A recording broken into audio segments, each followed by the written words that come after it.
بسم الله الرحمن الرحيم.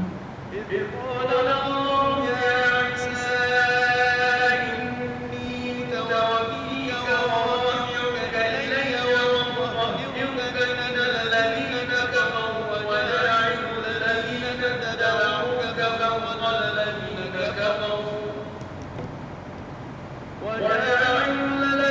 اتبعوك فوق الذين كفروا إلى يوم القيامة ثم إلي مرجعكم فأحكم بينكم بما كنتم فيه تختلفون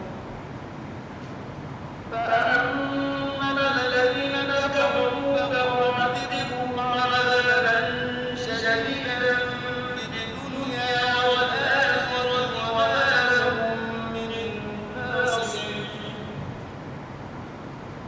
وأما الذين آمنوا وعملوا الصالحات فيوفيهم أجورهم والله لا يحب الظالمين ذلك نتلوه عليك من الآيات والذكر الحكيم إن مثل عيسى عند الله كمثل آدم خلقه من تراب ثم قال له كن فيكون الحق من ربك فلا تكن من الممترين فمن حاجك فيه من بعد ما جاءك من العلم فقل تعالوا ندع أبناءنا وأبناءكم ونساءنا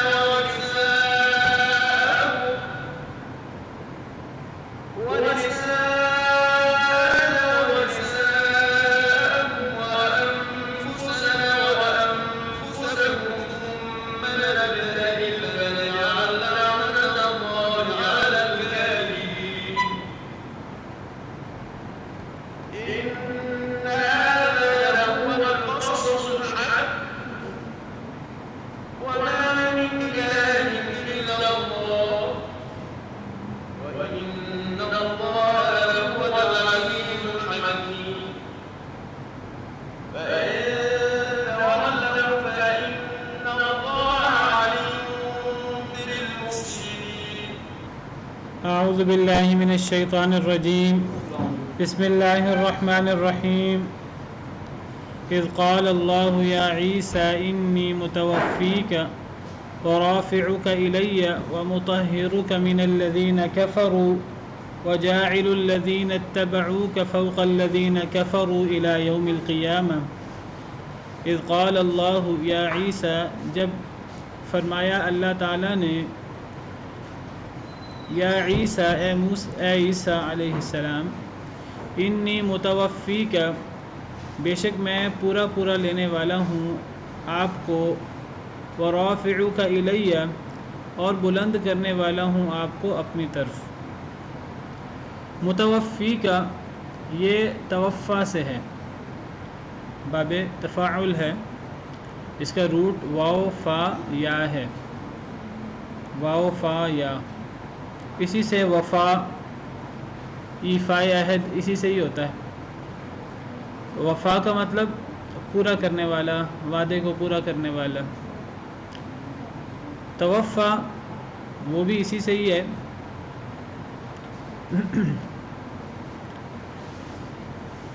اس کا لفظی مطلب پورا لینا، پورا لینا یا پورا دینا۔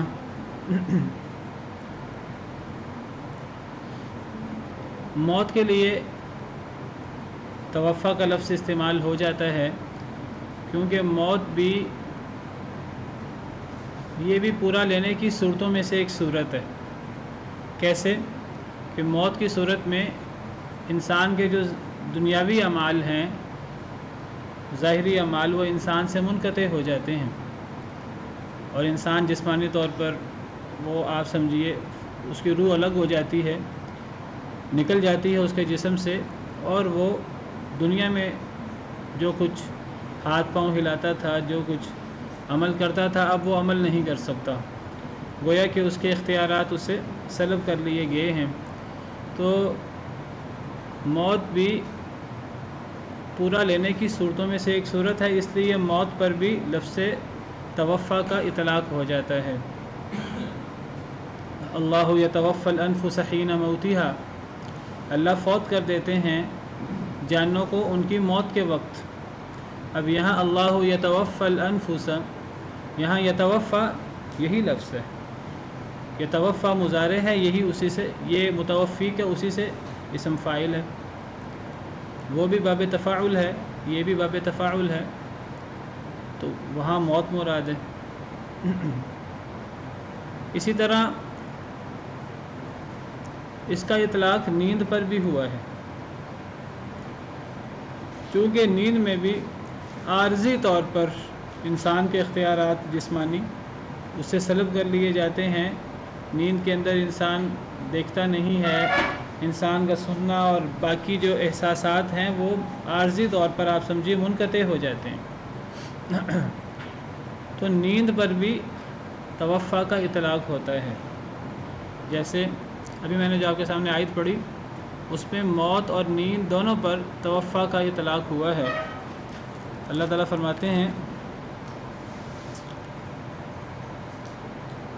ابھی دیکھیے یہ سورہ نحل ہے، واللہ خلقکم ثم یتوفاکم، اللہ نے تمہیں پیدا کیا، اللہ ہی تمہیں فوت کرے گا۔ یہاں یتوفاکم فوت کرنے کے معنی میں ہے۔ اور یہ جو سورہ زمر آیت نمبر 42 میں نے آپ کے سامنے بھی آیت پڑھی تھی، اللہ یتوفی الانفس حین موتها، یہ وہی یتوفی متوفی کا والا، یہ موت کے معنی میں ہے۔ اللہ فوت کر دیتا ہے جانوں کو ان کی موت کے وقت۔ واللتی لم تمت فی منامها، اور جو ابھی نہیں مری ان کی نیند میں، یعنی اللہ ان کو ان کی نیند میں فوت کر دیتا ہے۔ اب یہاں نیند پر بھی توفیٰ لفظ کا اطلاق ہوا ہے۔ تو میں نے آپ کے سامنے ذکر کیا کہ توفیٰ کا مطلب ہوتا ہے پورا پورا لینا یا پورا پورا دینا۔ قرآن کریم میں کئی مقامات پر اللہ فرماتے ہیں، ثم توفیٰ کل نفس ما کسبت وہم لا یظلمون، پھر ہر نفس کو پورا پورا دیا جائے گا جو اس نے کمایا، یعنی قیامت کے دن جو اس نے اچھے برے کام کیے ہیں اس کو اس کا پورا پورا بدلہ ملے گا۔ تو پورا پورا لینا، پورا پورا دینا۔ تو موت پر بھی اس کا اطلاق ہوتا ہے، اور نیند پر بھی، چونکہ نیند میں بھی ظاہری عارضی طور پر انسان کے اعمال منقطع ہو جاتے ہیں، تو نیند پر بھی اس کا اطلاق ہو جاتا ہے۔ یہاں یہ اپنے اسی لغوی معنی پورا پورا لینے کے معنی میں ہے، اور یہاں پورا لینے سے مراد موت والا پورا لینا نہیں ہے، یہاں پورا لینے سے مراد جسم اور روح سمیت پوری طرح اٹھا لینا، اور اس کی وضاحت اگلے لفظ سے بھی ہو رہی ہے، وَرَافِعُكَ إِلَيَّ۔ جب اللہ نے فرمایا اے عیسیٰ بے شک میں آپ کو پورا پورا لینے والا ہوں، یہاں فوت کرنا مراد نہیں ہے، یہاں پورا لے لینا جسم اور روح سمیت زندہ ہی۔ کیا دلیل ہے اس کی؟ اس کی دلیل اسی سے اگلا لفظ ہے، وَرَافِعُكَ إِلَيَّ، یہ واو تفصیلی ہے، یعنی متوفی کا مطلب کیا ہے؟ اپنی طرف اٹھانے والا، اگلا لفظ بتا رہا ہے وَرَافِعُكَ إِلَيَّ، اور بلند کرنے والا ہوں آپ کو اپنی طرف، آپ کو اپنی طرف بلند کرنے والا ہوں، یعنی میں آپ کو زندہ ہی اپنی طرف اٹھانے والا ہوں۔ اور اس کی تائید قرآن کریم کی دیگر آیات کریمہ سے اور دیگر احادیث نبویہ سے بھی ہوتی ہے۔ سیدنا عیسیٰ علیہ السلام کو یہود اپنی سازشوں کے مطابق قتل نہیں کرا سکے،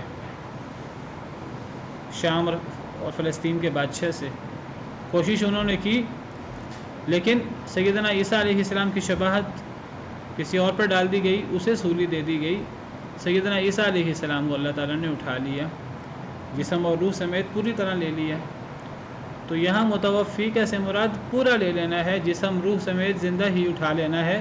وَرَافِعُكَ إِلَيَّ اس کی پوری وضاحت کر رہا ہے۔ اور جیسے اس کی وضاحت جیسے میں نے ذکر کیا قرآن کریم کی دیگر آیات سے بھی ہوتی ہے. جیسے سورہ نساء میں اللہ تعالیٰ فرماتے ہیں یہود بدبختوں نے دعویٰ کیا کہ ہم نے عیسیٰ علیہ السلام کو جو اللہ کے رسول تھے انہیں قتل کر دیا. اللہ فرماتے ہیں ہرگز نہیں.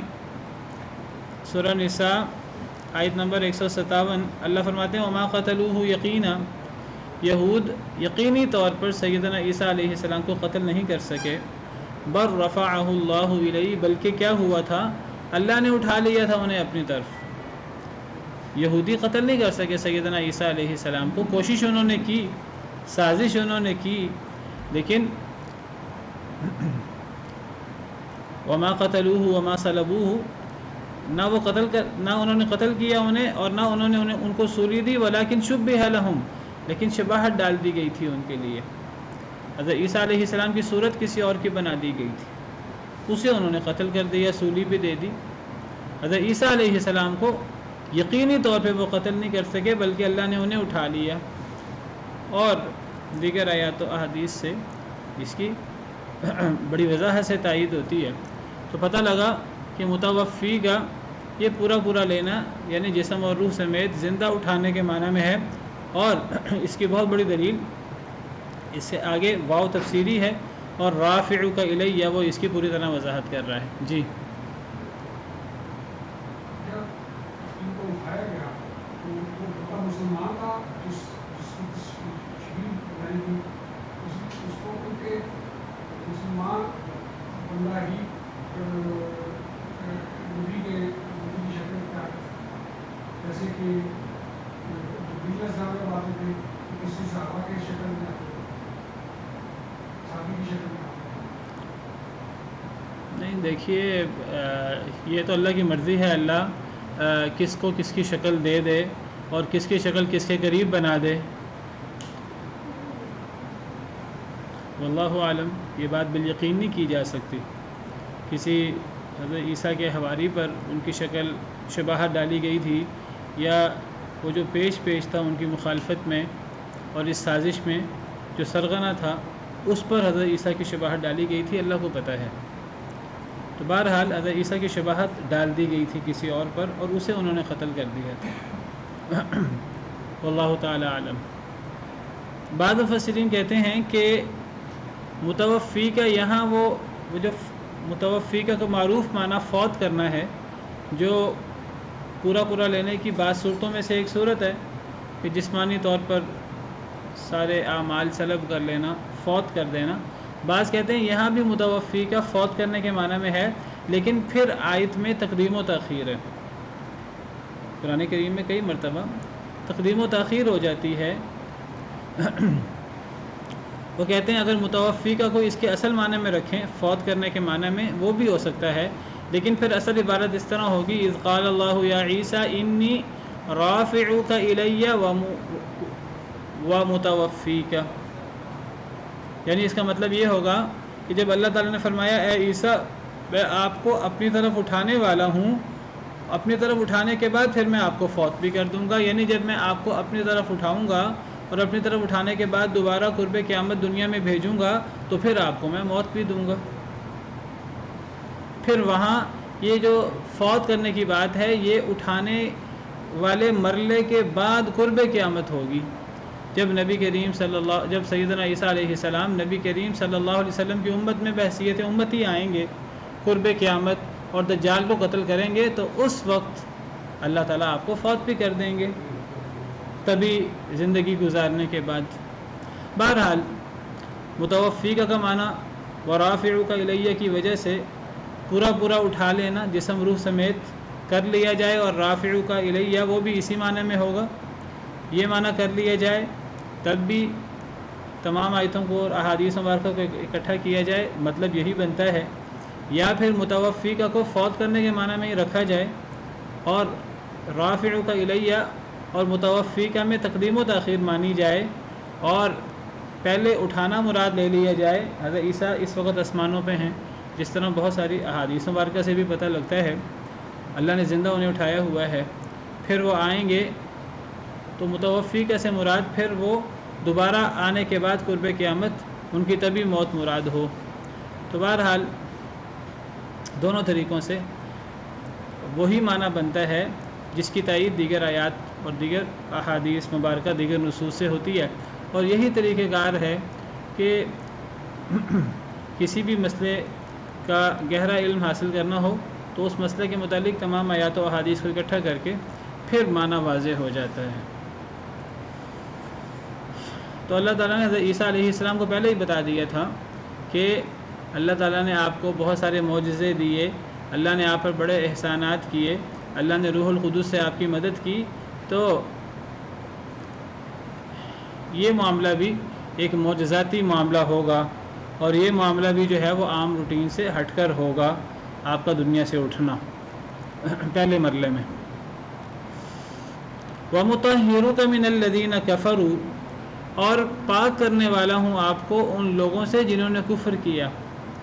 جن لوگوں نے کفر کیا میں ان سے آپ کو پاک کر دوں گا۔ کیا مطلب ان سے آپ کو پاک کر دوں گا؟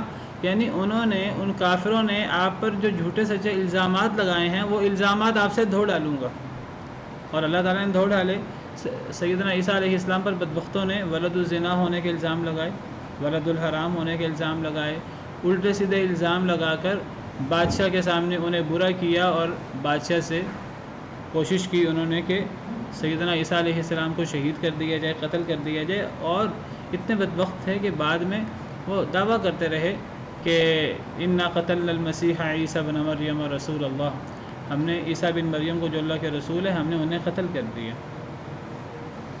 تو اللہ فرماتے ہیں کہ کافروں سے آپ کو پاک کر دوں گا، یعنی کافروں کے گندے الزامات سے آپ کو پاک کر دوں گا۔ تو اللہ تعالیٰ نے آپ کو پاک کر دیا۔ خاص طور پہ قرآن کریم میں نبی کریم صلی اللہ علیہ وسلم نے سیدنا عیسیٰ علیہ السلام کی برات قرآن کریم میں بھی موجود ہے، احادیث مبارکہ میں بھی موجود ہے کہ وہ نعوذ باللہ وہ حرام کاری کے نتیجے میں پیدا نہیں ہوئے تھے، بلکہ ان کی تو پیدائش ایک بڑی معجزاتی طریقے سے ہے۔ وہ اور سیدہ مریم اللہ کی بہت بڑی نشانی تھے۔ اللہ نے پاک کر دیا آپ کو کافروں سے۔ وَجَاعِلُ الَّذِينَ اتَّبَعُوكَ، اور کرنے والا ہوں ان لوگوں کو جنہوں نے آپ کی پیروی کی، فوق الذین کفروا، اوپر ان لوگوں کے جنہوں نے کفر کیا، الی یوم القیامہ، قیامت کے دن تک۔ اللہ نے یہ بھی وعدہ کیا سیدنا عیسیٰ علیہ السلام سے کہ آپ کے پیروی کرنے والوں کو کافر لوگوں کے اوپر کر دوں گا قیامت تک۔ کیا مراد ہے اس سے؟ بعض مفسرین کہتے ہیں اس سے مراد عیسائی جنہوں نے آپ کی پیروی کی، تو اللہ نے عیسائیوں کو قیامت تک جو ہے وہ یہودیوں پر، کافر لوگ حضرت عیسیٰ کے معاملے میں کافر یہودیوں کو کہا جاتا ہے، جنہوں نے صراحت سے حضرت عیسیٰ علیہ السلام کی مخالفت کی، ان کے نبی ہونے کا انکار کیا، ان پر اترنے والی کتاب کا انکار کیا۔ تو آپ کی پیروی کرنے والوں کو کافروں کے اوپر کر دوں گا قیامت تک، یعنی عیسائیوں کو یہودیوں پر جو ایک دنیاوی ظاہری غلبہ ہے وہ مراد ہے، کہ عیسائی جو ہیں وہ ظاہری طور پر دنیاوی طور پر یہود پر غالب رہیں گے، اور آپ دیکھیں کہ وہ عیسائی وہ ہمیشہ سے یہودیوں پر غالب ہی رہے ہیں اپنی کثرت کی بنا پر بھی۔ بعض مفسرین کہتے ہیں وَجَاعِلُ الَّذِينَ اتَّبَعُوكَ سے مراد مسلمان ہیں، کیونکہ مسلمان سیدنا عیسیٰ علیہ السلام کے حقیقی پیروکار ہیں۔ آپ کے حقیقی پیروکار تو عیسائی بھی نہیں ہیں۔ آج عیسائیوں کا کون سا گروہ ہے جو سیدنا عیسیٰ علیہ السلام کی صحیح پیروی کرنے کا دعویٰ کر سکتا ہے؟ کوئی دعویٰ نہیں کر سکتا۔ تو سیدنا عیسیٰ علیہ السلام کے حقیقی پیروکار کون ہوئے؟ مسلمان۔ جس طرح حضرت سیدنا ابراہیم علیہ السلام کے سب سے قریب کون ہے؟ مسلمان۔ ان اول الناس بابراہیم للذین اتبعوہ وہذا النبی والذین آمنوا۔ اسی اگلے پیج میں، اسی سورہ آل عمران میں اللہ فرماتے ہیں ان اول الناس بابراہیم، یہ جو یہودی اور عیسائی اپنے آپ کو ابراہیمی ہونے کا دعویٰ کرتے ہیں، اللہ کہتے ہیں جھوٹا دعویٰ ہے۔ ما کان ابراہیم یہودیا ولا نصرانیا ولکن کان حنیفا مسلما، نہ ابراہیم علیہ السلام یہودی تھے نہ عیسائی تھے، وہ تو حنیف مسلمان تھے۔ وما کان من المشرکین، اور سب سے جو اہم بات ہے وہ مشرک نہیں تھے۔ پھر فرمایا ان اول الناس بابراہیم، ابراہیم علیہ السلام یہودی بھی نہیں تھے عیسائی بھی نہیں تھے، اور جو یہودی عیسائی ہیں آج وہ ابراہیمی کے ہونے کا دعویٰ کرتے ہیں، وہ دعویٰ بھی غلط ہے۔ ابراہیم علیہ السلام کے سب سے قریب کون ہیں؟ للذین اتبعوہ، جنہوں نے ابراہیم علیہ السلام کی پیروی کی ان کے دور میں۔ حضرت ابراہیم کے دور میں. حضرت ابراہیم کے پیروی کرنے کا دعویٰ تو مشرکین مکہ بھی کرتے تھے. نہیں، جنہوں نے حضرت ابراہیم علیہ السلام کے دور میں حقیقی طور پر ان کی پیروی کی، وَهَذَا النَّبِيُّ، اور یہ نبی محمد صلی اللہ علیہ وسلم یہ اصل ابراہیمی ہیں. وَالَّذِينَ آمَنُوا، اور مسلمان نبی صلی اللہ علیہ وسلم پر ایمان لانے والے وہ صحیح ابراہیمی ہیں. اور نبی صلی اللہ علیہ وسلم نے فرمایا تھا، جب نبی صلی اللہ علیہ وسلم نے مدینہ منورہ آ کر دیکھا کہ یہودی روزہ رکھ رہے ہیں 10 محرم کا، عاشورہ کا، تو آپ نے پوچھا کہ یہ کیوں روزہ رکھتے ہیں؟ تو آپ کو بتایا گیا کہ یہ اس لیے روزہ رکھتے ہیں کہ 10 محرم کو اللہ تعالیٰ نے سیدنا موسیٰ علیہ السلام کو فرعون سے نجات دی تھی. تو آپ نے فرمایا، تو یہودی کہتے تھے کہ حضرت موسیٰ نے اس دن روزہ رکھا تھا شکرانے کا، تو ہم بھی روزہ رکھتے ہیں. تو نبی صلی اللہ علیہ وسلم نے فرمایا کہ حضرت موسیٰ کے تو ہم زیادہ قریب ہیں. یہودی تو حضرت موسیٰ کو نہیں مانتے، حضرت موسیٰ کو صحیح ماننے والے ہم مسلمان ہیں. تو ہم حضرت موسیٰ علیہ السلام جو روزہ رکھتے تھے شکرانے کا، وہ روزہ ہم رکھیں گے، لیکن ہم یہودیوں کی مخالفت کرتے ہوئے آپ نے فرمایا کہ اگر میں اگلے سال زندہ رہا تو میں 9 کا بھی روزہ رکھوں گا. تو سیدنا ابراہیم، سیدنا موسیٰ علیہ السلام کے حقیقی پیروکار نبی کریم صلی اللہ علیہ وسلم اور مسلمان ہیں. بالکل اسی طرح سیدنا عیسیٰ علیہ السلام کے حقیقی پیروکار آج کے عیسائی نہیں ہیں، بلکہ سیدنا عیسیٰ علیہ السلام کے حقیقی پیروکار یا تو حضرت عیسیٰ علیہ السلام کے دور میں ان کے حواری وہ تھے، اور یا پھر مسلمان ہیں آج، وہ مسلمان جو اسلام پر صحیح طریقے سے عمل پیرا ہیں. اور اسلام ہی سیدنا عیسیٰ علیہ السلام کا دین تھا. گویا کہ اسلام پر صحیح طریقے سے عمل پیرا لوگ نبی صلی اللہ علیہ وسلم کے دور سے لے کے آج تک وہ لوگ اصل میں حضرت عیسیٰ علیہ السلام کے پیروکار ہیں. تو اللہ فرماتے ہیں کہ جنہوں نے آپ کی پیروی کی میں انہیں کافروں کے اوپر کر دوں گا قیامت تک. اور اللہ نے مسلمانوں کو غلبہ دیے رکھا ہے جب تک مسلمان اسلام پر صحیح طریقے سے عمل پیرا رہے. اور جب مسلمانوں نے اسلام پر عمل کرنا چھوڑ دیا تو اللہ نے انہیں ذلیل کر دیا. اور ایک وقت دوبارہ آنے والا ہے کہ اللہ تعالیٰ مسلمانوں کو دوبارہ غلبہ دیں گے. تو اللہ کا یہ وعدہ بھی پورا ہے، اللہ کے سارے وعدے پورے ہیں. ثم الی مرجعکم، پھر میری طرف ہی تمہارا لوٹنا ہوگا. فاحکم بینکم، پس میں فیصلہ فرماؤں گا تمہارے درمیان. فی ما کنتم فیہ تختلفون، جس میں تم اختلاف کیا کرتے تھے. میری طرف ہی تمہارا لوٹنا ہوگا. تو سیدنا عیسیٰ علیہ السلام کے بارے میں جو یہودیوں نے اختلاف کیا، پھر جو عیسائیوں نے آپس میں ہی اختلاف کیا سیدنا عیسیٰ علیہ السلام کے بارے میں، تو اس اختلاف کا فیصلہ سب نے میرے پاس آنا ہے، سب نے میری طرف لوٹنا ہے. کوئی دنیا میں مان لیا کسی نے دلیل کے ساتھ تو ٹھیک ہے، نہیں مانا تو پھر آخرت میں ہی فیصلہ کروں گا. اصل میں دنیا میں فیصلہ ہو جائے، دنیا میں انسان دلائل کی بنا پر حق کو تسلیم کر لے، اس کا فائدہ یہ ہوتا ہے کہ پھر انسان کی دنیا اور آخرت کامیاب گزرتی ہے، اور انسان دنیا اور آخرت میں اپنے مقصد میں کامیاب ہو جاتا ہے. اگر دنیا میں اس کے سامنے حق واضح ہو جائے اور وہ حق کو قبول کر لے دلائل کی بنا پر، اگر وہ دنیا میں حق کو قبول نہ کرے تو قیامت میں اللہ نے دودھ کا دودھ پانی کا پانی کر دینا ہے. لیکن تب مسئلہ یہ ہوگا کہ تب مان تو سب جائیں گے قیامت کے دن، لیکن پھر قیامت کے دن انسان توبہ نہیں کر سکے گا، کیونکہ دارالعمل دنیا ہی ہے، دارالعمل آخرت نہیں ہے. آخرت تو دارالجزا ہے، پھر تو بدلہ ملنا ہے. جو دنیا میں غلطی پر رہا اللہ دودھ کا دودھ پانی کا پانی تو کر دیں گے، لیکن پھر قیامت کے دن توبہ کرنے کی مہلت نہیں ملے گی، دوبارہ دنیا میں جا کر اپنی اصلاح کرنے کی مہلت نہیں ملے گی. یہی معاملہ کہ جو ادیان کے مابین اختلاف ہے جس کی یہاں بات ہو رہی ہے، اور یہی معاملہ مسلمانوں کے مابین جو اختلاف ہے اس کا مسئلہ بھی یہی ہے. ادیان میں سے کون سا دین بہتر ہے؟ اسلام، عیسائیت، یہودیت، مجوسیت، ہندوازم، یہ جو بھی، اس اختلاف کا فیصلہ بھی قیامت کے دن ہو جائے گا اگر کوئی دنیا میں نہیں مانے گا. اور مسلمانوں میں سے مسلمان بھی 73 فرقوں میں بٹ جائیں گے، سارے جہنمی ہوں گے سوائے ایک کے. کون سا گروہ جماعت ہے اور کون سا گروہ جو ہے وہ حق گروہ ہے، وہ ما انا علیہ و اصحابی، وہ گروہ ہے جو نبی کریم صلی اللہ علیہ وسلم اور صحابہ کرام کے طور طریقے پر ہے. وہی واحد گروہ ہے جو جنتی ہے. دنیا کے اندر کوئی اس کا فیصلہ کر لے، اپنے اختلافات کا حل قرآن سے کروا لے، اپنے اختلافات کا حل اپنے تنازعات کا حل اللہ اور رسول سے کروا لے تو وہ کامیاب ہے، ورنہ آخرت میں اللہ نے دودھ کا دودھ پانی کا پانی کرنا ہے، لیکن آخرت میں صرف دودھ کا دودھ پانی کا پانی ہوگا، آخرت میں کسی کو توبہ کرنے کا اور اپنی اصلاح کرنے کا موقع نہیں ملے گا۔ اسی لیے اللہ تعالیٰ فرماتے ہیں فَإِن تَنَازَعْتُمْ فِي شَيْءٍ فَرُدُّوهُ إِلَى اللَّهِ وَالرَّسُولِ، اگر تمہارا کسی بارے میں تنازع ہو جائے تو اسے اللہ اور رسول کی طرف لوٹا دو، إِن كُنتُمْ تُؤْمِنُونَ بِاللَّهِ وَالْيَوْمِ الْآخِرِ، اگر تم اللہ اور آخرت پر ایمان رکھتے ہو، ذَلِكَ خَيْرٌ وَأَحْسَنُ تَأْوِيلًا، یہ زیادہ بہتر ہے اور انجام کے اعتبار سے یہ بہت اچھا ہے۔ تو دنیا میں کوئی حق کو قبول کر لے کوشش کرنے کے بعد، حق کو پہچاننے کے بعد، چاہے کتنی قربانی دینی پڑے، یہ بہت بہتر ہے اس سے کہ پھر اللہ فیصلہ فرمائے قیامت کے دن۔ اللہ نے تو فیصلہ فرمانا ہی فرمانا ہے۔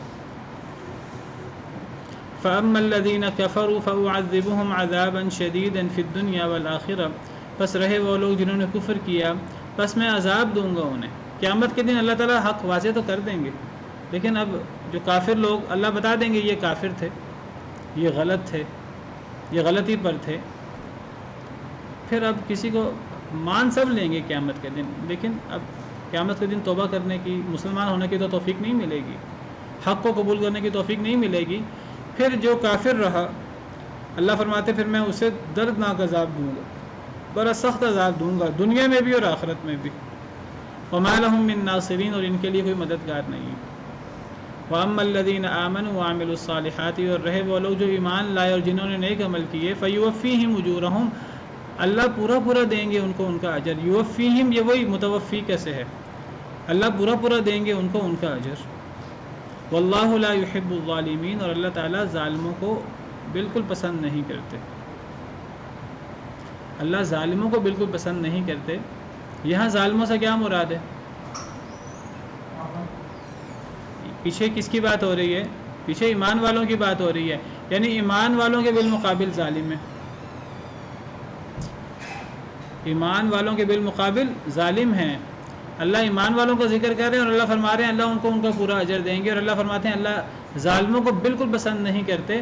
تو پتہ لگا جو مومن نہ ہو وہ ظالم ہوتا ہے۔ ظالم صرف وہ نہیں ہوتا جو ظاہری طور پر کسی دوسرے کے حق پر ڈاکہ مارے، جو کسی کی چوری کرے، جو کسی کو تکلیف پہنچائے، فساد فی الارض کرے، ظاہراً دوسرے کو نقصان پہنچائے، صرف وہی ظالم نہیں ہوتا، وہ تو ظالم ہے ہی ہے۔ ایک بندہ مومن نہیں ہے، اللہ اور اللہ کے رسول کا انکار کرنے والا ہے، قرآن کریم کا انکار کرنے والا ہے، چاہے وہ کسی پر ظاہراً زیادتی کرتا ہے کہ نہیں کرتا، پھر بھی وہ ظالم ہے۔ اللہ تعالیٰ نے یہاں ایمان والوں کا ذکر کر کے آیت کریمہ کے آخر میں ظالموں کا ذکر کر کے فرمایا کہ اللہ ظالموں کو پسند نہیں کرتے، گویا کہ اللہ تعالیٰ نے ایمان والوں کے بالمقابل لوگوں کو ظالم قرار دیا ہے۔ قرآن کریم میں یہ بڑا غور طلب ہوتا ہے کہ جب اللہ تعالیٰ ایک گروہ کا ذکر کرتے ہیں تو اس گروہ کے بالمقابل گروہ کا جب ذکر کرتے ہیں تو گویا کہ اللہ اسے پہلے گروہ کا متضاد یا اس کے بالمقابل گروہ مان رہے ہیں۔ تو اس سے پتہ لگتا ہے کہ جو ایمان والا ہوگا، نیک عمل کرنے والا ہوگا، وہ ظالم نہیں ہوگا، اور جو اس ایمان میں اور نیک عمل میں جتنی کوتاہی کرنے والا ہو، چاہے مسلمان ہی کیوں نہ ہو، وہ بھی ظالم ہے، اور جو بالکل ایمان کو چھوڑنے والا ہے، نیک عمل کو چھوڑنے والا ہے، کفر کر کے، وہ سب سے بڑا ظالم ہے۔ شرک سے بڑھ کر ظلم کیا ہو سکتا ہے؟ ان الشرک لظلم عظیم، شرک سب سے بڑا ظلم ہے، شرک اور کفر۔ اور پھر جو ایمان اور عمل صالح میں جتنا کمزور ہے، چاہے مسلمان ہی کیوں نہیں، وہ بھی درجہ بدرجہ ظالم ہے۔ تو ایمان اور عمل صالح کرنے والے کے بالمقابل شخص ظالم ہوتا ہے۔ تھوڑی سی وضاحت انشاءاللہ اس کی آگے کرتا ہوں۔ اصل میں اس کی وضاحت اس لیے کرنا ضروری سمجھتا ہوں، کچھ لوگ سمجھتے ہیں کہ ظالم یا فسادی صرف وہی ہوتا ہے جو کسی دوسرے پر ظلم کرے، جو فساد فی الارض کرے، جو کسی دوسرے کا نقصان کرے، کسی دوسرے کو تکلیف پہنچائے، وہی ظالم ہے، وہی فسادی ہے۔ اگر کوئی بندہ اپنے آپ پر ظلم کرے، اپنی عقل کو نقصان پہنچائے، خودکشی کر لے بالفرض، ایک بندہ شراب پی لے، لوگ کہتے ہیں اس کا ذاتی مسئلہ ہے، وہ اپنے ساتھ ہی زیادتی کر رہا ہے نا، اس نے کسی دوسرے پر تو زیادتی نہیں کی۔ ایک بندہ زنا کر رہا ہے، وہ کہتے ہیں مغرب کا نقطہ نظر یہ ہے کہ زنا بالجبر تو جرم ہے، زنا بالرضا کوئی جرم نہیں ہے. بالکل غلط موقف ہے. جس طرح زنا بالجبر ظلم ہے، اس طرح زنا بالرضا بھی جرم ہے، یہ بھی ظلم ہے، کیونکہ انسان اپنے آپ کو نقصان پہنچا رہا ہے، انسان نسب کو خراب کر رہا ہے، اور انسان اللہ کے حکم کی پامالی کر رہا ہے، اللہ اور اللہ کے رسول کے حکم کی. یہ بہت بڑا ظلم ہے. ایک انسان شراب پی کر اپنے آپ کو نقصان دیتا ہے، بہت بڑا ظلم ہے. ایک انسان شرک کر کے اپنی دنیا آخرت تباہ کرتا ہے، اس سے بڑا فساد اور اس سے بڑا ظلم کیا ہو سکتا ہے. میں اس کی وضاحت 3-4 آیتوں کے بعد، یہ موضوع دوبارہ آ رہا ہے، اللہ کرے کہ اگر یہ آج مکمل ہو جائے تو میں اس کی وضاحت اس رکوع کے آخر میں کرتا ہوں انشاءاللہ. ذالک نتلوہ علیک من الآیات والذکر الحکیم، یہ یعنی یہ ایسا ہی ہے جیسے اللہ نے فرمایا نتلوہ علیک، ہم تلاوت کرتے ہیں اس کو آپ پر، من الآیات آیات سے، والذکر الحکیم اور ذکر حکیم سے. یہ جو ہم آپ پر تلاوت کر رہے ہیں یہ اللہ کی آیتیں ہیں، اور یہ بڑا حکمت والا ذکر ہے، بڑی زبردست قسم کی نصیحت ہے. آپ کو پتہ ہے یہ آیات وفد نجران جو عیسائیوں کا وفد تھا ان کے ضمن میں یہ آیات نازل ہوئی ہیں، تو ان کو دعوت دی جا رہی ہے کہ یہی حق ہے، یہی اللہ کی آیتیں ہیں، یہی ذکر حکیم ہے، تمہیں اسی کو قبول کرنا چاہیے. ان مثل عیسیٰ عند اللہ کمثل آدم، بے شک مثال عیسیٰ علیہ السلام کے اللہ کے نزدیک مانند مثال آدم کے. خلقہ من تراب، اس نے پیدا کیا تھا ان کو، یعنی اللہ نے حضرت آدم کو، من تراب مٹی سے، ثم قال له، پھر کہا تھا ان کے لیے کن ہو جا، فیکون، تو وہ ہو گئے تھے. اللہ فرماتے ہیں کہ عیسائیوں کو مخاطب کرتے ہوئے، کیونکہ یہ آیات عیسائیوں کے ضمن میں اتری ہیں، عیسائیوں کا سب سے بڑا دلیل اور سب سے بڑا ان کا مسئلہ یہ ہے، وہ کہتے ہیں کہ جی سیدنا عیسیٰ علیہ السلام کی خرق عادت پیدائش کو آپ بھی مانتے ہیں. یہودی تو کہتے ہیں کہ وہ پیدائش عام انسانوں کی طرح ہوئی ہے، نعوذ باللہ حضرت مریم نے زنا کیا تھا اور حضرت عیسیٰ جو ہے اس نتیجے میں پیدا ہوئے ہیں. عیسائی وہ بھی حضرت عیسیٰ کی پیدائش خرق عادت مانتے ہیں، لیکن وہ خرق عادت مانتے وہ حضرت عیسیٰ کی ذات میں غلو کرتے کرتے وہ انہیں ابن اللہ کا بیٹا یا اللہ قرار دیتے ہیں. اس کی دلیل کیا ہے کہ ان کی پیدائش کتنے خرق عادت ہے، ان کے پاس کتنے بڑے بڑے معجزات ہیں. کسی بھی عیسائی سے بات کریں تو یہی اس کے دلائل ہوتے ہیں. تو اللہ تعالیٰ فرماتے ہیں کہ اگر کسی کی پیدائش خرق عادت ہونا، اگر یہ اسے ابن اللہ یا اللہ بنا دیتا ہے، تو پھر حضرت عیسیٰ سے بڑا رب تو حضرت آدم علیہ السلام کو ہونا چاہیے. حضرت عیسیٰ تو ماں سے پیدا ہوئے ہیں، باپ کے بغیر پیدا ہوئے ہیں. حضرت آدم تو ماں باپ دونوں کے بغیر پیدا ہوئے ہیں، ان کی پیدائش تو زیادہ خرق عادت ہے. اگر رب ہونے کی، اللہ ہونے کی یا ابن اللہ ہونے کی یہ دلیل ہے کہ کیونکہ ان کی پیدائش عام انسانوں کی طرح نہیں ہوئی، تو پھر حضرت آدم کے بارے میں کیا کہو گے، اماں حوا کے بارے میں کیا کہو گے.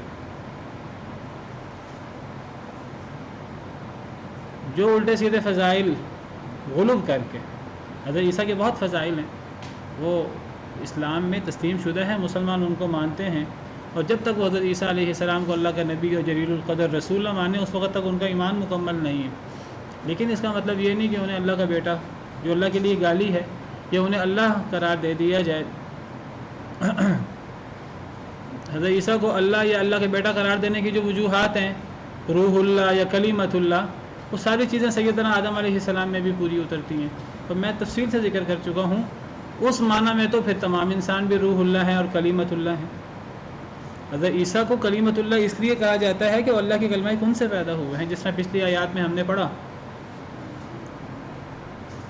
حضرت عیسیٰ اللہ تعالیٰ نے جو ہے وہ اپنا کلمہ بھیجا سیدنا جبریل امین علیہ السلام کے ذریعے، اور حمل ٹھہر گیا. جیسے اللہ کی مرضی تھی ویسے ہوا، اور اللہ کے لیے کوئی مشکل نہیں ہے. اذا قضى امرا فانما يقول له كن فيكون، جب اللہ کسی چیز کا فیصلہ فرماتے ہیں، اللہ کن کہتے ہیں تو وہ چیز ہو جاتی ہے. اس معنی میں سیدنا عیسیٰ علیہ السلام کو کلیمت اللہ کہتے ہیں، اور اس معنی میں سیدنا آدم علیہ السلام بھی کلیمت اللہ ہیں. اللہ یہی فرما رہے ہیں خلقہ من تراب، اللہ نے آدم کو بھی مٹی سے پیدا کیا تھا. ان کی پیدائش بھی، حضرت عیسیٰ کی پیدائش تو باپ کے بغیر ہے، ان کی پیدائش ماں باپ دونوں کے بغیر ہے. اللہ نے انہیں مٹی سے پیدا کیا تھا، ان کو اور کہا تھا کن ہو جا، تو وہ ہو گئے تھے. حضرت عیسیٰ بھی ہو گئے. تو اگر اس وجہ سے حضرت عیسیٰ اللہ کے بیٹے یا اللہ بن جاتے ہیں تو آدم علیہ السلام کے بارے میں تم کیا کہو گے؟ انہیں تو تم انسان مانتے ہو. تو سمجھ کوئی نہیں آئی. اگر حضرت عیسیٰ روح اللہ ہیں اس معنی میں کہ فنفخنا فیہ من روحنا، ہم نے ان میں اپنی روح پھونکی تھی حضرت عیسیٰ میں، تو حضرت آدم کے بارے میں بھی ونفخت فیہ من روحی قرآن میں ہی موجود ہے. اللہ تعالیٰ نے فرشتوں سے کہا تھا کہ جب میں انہیں بنا چکوں، حضرت آدم کا پتلا، ان کا سانچہ، ان کا ڈھانچہ، اور پھر میں ان میں اپنی روح پھونکوں تو تم سجدے میں گر پڑنا. تو یہی بات حضرت عیسیٰ کے حوالے سے ہے. مریم ابنۃ عمران التی احسنت فرجہا فنفخنا فیہ من روحنا، ہم نے پھونکی ان میں اپنی روح. تو اگر حضرت عیسیٰ کو اس لیے تم روح اللہ کہتے ہو اور تم کہتے ہو کہ اللہ کا جز ہے، تو پھر آدم کے بارے میں کیا کہو گے؟ اور پھر تمام انسانوں میں اللہ نے روح پھونکی ہے، اللہ کے حکم سے روح پھونکی گئی ہے، ان کے بارے میں کیا کہو گے؟ تو یہ مشتبہات قسم کی چیزوں کو غلط طور پر جو ہے وہ، اور عیسائیوں کا اصل موقف یہ ہے ہی نہیں. یہ موقف تو وہ پولس نے، وہ جو یہودی تھا، اس نے اصل میں عیسائیوں کو گمراہ کیا، اور بے وقوف تھے سارے گمراہ ہو گئے، غلو میں مبتلا ہو گئے اور الٹے سیدھے عقائد رکھ لیے یونانی فلسفہ وغیرہ کی بنا پر. تو اللہ فرماتے ہیں کہ عیسیٰ علیہ السلام کی مثال اللہ کے نزدیک آدم کی مثال کی طرح ہے. اللہ نے انہیں مٹی سے پیدا کیا تھا، پھر اللہ نے فرمایا تھا ان کے لیے کن ہو جا، فیکون، تو وہ ہو گئے تھے. الحق من ربک، حق آپ کے رب کی طرف سے ہے. فلا تکن من الممترین، پس نہ آپ ہو جائیں شک کرنے والوں میں سے. نبی صلی اللہ علیہ وسلم کو فرمایا جا رہا ہے کہ یہ حق ہے اصل حضرت عیسیٰ کے بارے میں، اور یہ آپ کے رب کی طرف سے ہے، آپ شک کرنے والوں میں سے نہ ہو. نبی صلی اللہ علیہ وسلم کو شک تھا ہی نہیں. خطاب آپ کو ہے، مراد آپ کی امت ہے، یا عیسائی مراد ہیں. فمن حاجک فیہ من بعد ما جاءک من العلم، بس جو جھگڑا کرے آپ سے اس میں، اس کے بعد کہ جو آپ کے پاس علم آ گیا، وحی کا علم آ گیا، قطعی یقینی علم آ گیا، اگر پھر بھی کوئی جھگڑا کرے جس طرح یہ نجران کے عیسائی کر رہے ہیں، فقل، تو آپ کہہ دیجئے، تعالوا، آ جاؤ، ندعو ابناءنا و ابناءکم، ہم بلا لیتے ہیں اپنے بیٹوں کو اور تمہارے بیٹوں کو بھی، ونساءنا و نساءکم، اپنی عورتوں کو بھی تمہاری عورتوں کو بھی، وانفسنا و انفسکم، اپنی جانوں کو بھی، اپنے آپ کو بھی، وانفسکم، اور تمہیں بھی، ثم نبتہل، پھر ہم مباہلہ کر لیتے ہیں، فنجعل لعنت اللہ علی الکاذبین، بس ہم بنا دیتے ہیں اللہ کی لعنت کو جھوٹوں پر. فرمایا کہ اگر علم آنے کے بعد کوئی دلائل پر ایمان نہیں رکھتا، کوئی دلائل سے اصلاح نہیں کرنا چاہتا، قل ہاتوا برہانکم ان کنتم صادقین پہ عمل نہیں کرنا چاہتا، جو اپنے خلافات کا حل دلائل سے نہیں کرتا، علم سے نہیں کرتا، تو پھر آپ کہیں ٹھیک ہے، پھر اللہ سے فیصلہ کروا لیتے ہیں، تم بھی بد دعا کرو ہمارے بارے میں، ہم تمہارے بارے میں بد دعا کرتے ہیں، جو باطل پر ہے، جو حق پر نہیں ہے، اس پر اللہ کی لعنت ہو، اس پر اللہ کا عذاب اترے. اسے مباہلہ کہا جاتا ہے، ایک دوسرے پر لعنت کرنا، ایک دوسرے کے لیے بد دعا کرنا. ہم عاجزی سے بد دعا کرتے ہیں، ہم اللہ سے دعا کرتے ہیں کہ اللہ تعالیٰ جھوٹوں پر اپنی لعنت اور اپنا غضب اتارے، اپنا عذاب اتارے. اس کو مباہلہ کہا جاتا ہے. مباہلہ میں اپنے بچوں کو، اپنی عورتوں کو، اور خود، اور جو مد مقابل ہے جو دلائل سے آپ کی بات نہیں مان رہا، تو پھر مباہلہ ہوتا ہے. ورنہ تو دلائل سے فیصلہ ہونا چاہیے. تو نبی صلی اللہ علیہ وسلم نے، قرآن نے چیلنج کیا تھا، نبی صلی اللہ علیہ وسلم نے چیلنج کیا، عیسائی، ان کو پتہ تھا ہم غلط ہیں، وہ عاجز آگے انہوں نے کہا ہم مباہلہ نہیں کرنا چاہتے، ان کو پتہ تھا مباہلہ کریں گے ہم پر عذاب آئے گا، وہ دستبردار ہو گئے مباہلہ سے. یہ مباہلہ نہیں ہوا تھا. نبی صلی اللہ علیہ وسلم سیدنا حسنین، حضرت فاطمہ، حضرت علی کو لے کر آپ گئے تھے، اور آپ نے فرمایا تھا ہم مباہلہ کر لیتے ہیں اللہ کے حکم کے مطابق. عیسائی پیچھے ہٹ گئے تھے، انہوں نے کہا تھا ہم آپ کی بات کو تو نہیں مانتے، ہم اسلام کو تو قبول نہیں کرتے، آپ ہم پر جو عائد کریں ہم تیار ہیں. پھر ان پہ جزیہ عائد کیا گیا تھا، اور حضرت ابو عبیدہ بن جراح جو امین و ہادی الامہ ہیں، ان کو جزیہ لینے کے لیے نجران بھیجا گیا تھا. بہرحال عیسائی مباہلے سے دستبردار ہو گئے تھے. بعض لوگوں کو یہ مغالطہ ہے کہ یہ مباہلہ ہوا تھا، مباہلہ ہوا نہیں تھا، چیلنج کیا گیا تھا، مباہلہ نہیں ہوا تھا. بالکل ہو سکتا ہے. جب دلائل سے فیصلہ نہ ہو تو پھر ایک حل یہ بھی ہے، ان ھذا لہو القصص الحق، بے شک یہ البتہ سچا قصہ ہے. قرآن کے سارے قصے ہی سچے ہیں. وما من الہ الا اللہ، کوئی نہیں ہے کوئی معبود مگر اللہ.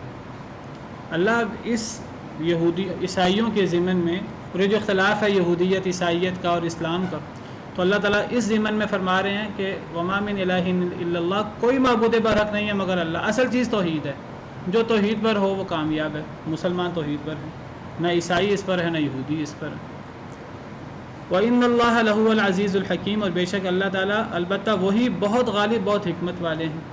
فَإِن تَوَلَّوْا، پس اگر وہ پھر جائیں، فَإِنَّ اللَّهَ عَلِيمٌ بِالْمُفْسِدِينَ، پس بے شک اللہ تعالیٰ جاننے والا ہے فساد کرنے والوں کو۔ اگر یہ پھر جائیں، مباہلہ نہ کریں، دلائل سے اپنی اصلاح نہ کریں، پھر مباہلہ بھی نہ کریں اور پھر بھی ایمان بھی نہ لائیں، تو پھر اللہ فساد کرنے والوں کو جانتا ہے۔ یہاں عیسائیوں کو فسادی قرار دیا گیا، یعنی جو بھی مسلمان اسلام کے بالمقابل ہوگا، ایمان اور عمل صالح کے بالمقابل ہوگا، وہ ظالم بھی ہوگا، وہ فسادی بھی ہوگا۔